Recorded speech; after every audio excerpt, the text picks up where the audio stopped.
आपले गुलाबजाम पहा किती एकदम रसाळ तयार झालेले आहेत आणि येत्या गुढीपाडव्याला कोणता गोड पदार्थ एकदम झटपट आणि कमी खर्चात जर तयार करायचा असेल तर हे गुलाबजाम उत्तम पर्याय आहे. नमस्कार मित्रांनो, मी आणि माझी आई तुम्हा सर्वांचं आजच्या रेसिपीमध्ये खूप मनापासून स्वागत करीत आहोत. आजची रेसिपी आहे रसाल गुलाबजाम आणि तुम्ही पाहतात आपला घरचा स्वाद.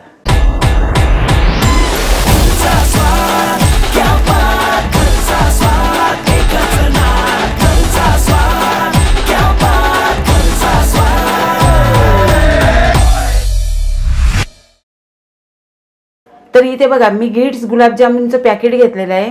आणि मित्रांनो, सर्वांनाच माहिती आहे झटपट गुलाबजाम बनवायचा असेल तर गिट्स शिवाय पर्याय नाही. तसंच हे गिट्स गुलाबजामचं पॅकेट मार्केटमध्ये सगळीकडे अवेलेबल आहे. आपल्या सर्वांनाच माहिती आहे 60 वर्षापासून गिट्स गुलाबजामची रेसिपी कधीही चेंज झालेली नाहीये. फक्त पॅकेट चेंज झालेले आहेत, पण पॅकेट जरी चेंज झालं तरी त्याचा स्वाद कुठेही चेंज झालेला नाहीये. हे गुलाबजाम फक्त गुलाबजाम नाही आहेत, या गुलाबजाम सोबत खूप जुन्या आठवणी जोडलेल्या आहेत. कारण का पहिला आमची आजी बनवायची आणि ते आम्ही खूप आवडीने खायचो आणि आता आईच्या हातून ते गुलाबजाम आम्हाला खायला मिळतात. ही खूप मोठी गोष्ट आहे. आता यामध्ये आपण थोडं थोडं करून दूध घालूया आणि सुरुवातीला आपल्याला जास्तीचं दूध नाही घालायचं आहे. असं थोडं थोडं घेऊन मळून घ्यायचं आहे. आपण चपातीला पीठ कसं मळतो त्याच्यापेक्षा ना आपल्याला दुप्पट सैल करून मळून घ्यायचं आहे. कारण गुलाबजामला कोणत्याही चिरा नाही पडल्या पाहिजे. तर तुम्ही आता पाहू शकता हे गुलाबजामचं पीठ आहे ना छान असं मळून झालेलं आहे आणि असं मळलं पाहिजे, एकदम मऊसूत मळलं पाहिजे. आता हे पीठ आपल्याला 5 मिनिटं मुरवत ठेवायचं आहे. आता तोपर्यंत आपण साखरेचा पाक तयार करून घेऊया. तर इथे मी 2 कप साखर घेतलेले आहे. आता याच्यामध्ये ना आपल्याला 3 कप पाणी घालायचं आहे.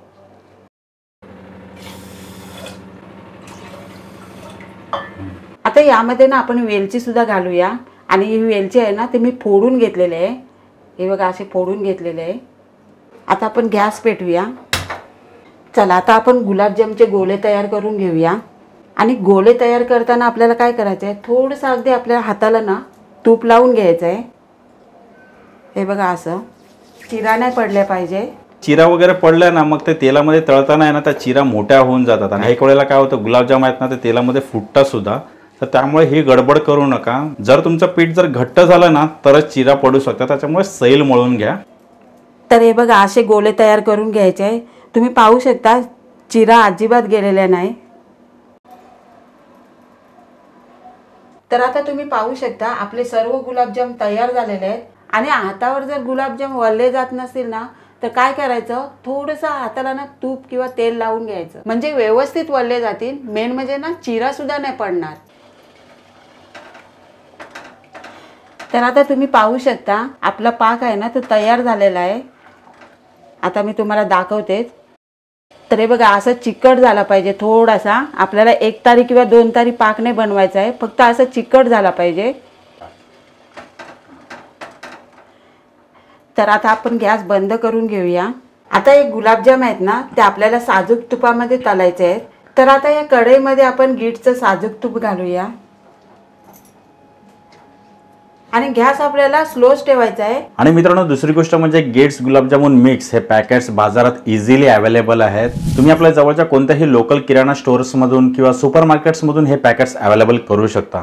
गुलाबजाम तळताना ना असं ढवलत जायचं, म्हणजे कसं हे गुलाबजाम आहेत ना ते व्यवस्थित शिजले जातील आणि आतून सुद्धा चांगले शिजतील. मेन म्हणजे ना सर्व बाजूनी ना रंग सुद्धा चांगला येईल.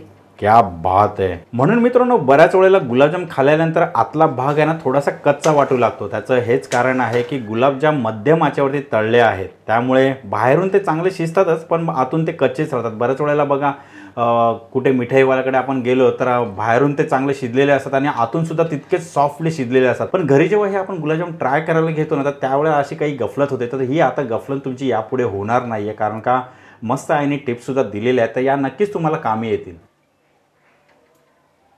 हे बघा आपले गुलाबजाम तयार झालेले आहेत आणि असा रंग आला पाहिजे.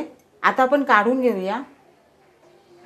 ओ हो हो हो हो हो हो, तुम्ही पाहू शकता आपल्या गुलाबजामला कसला भारी रंग आलेला आहे.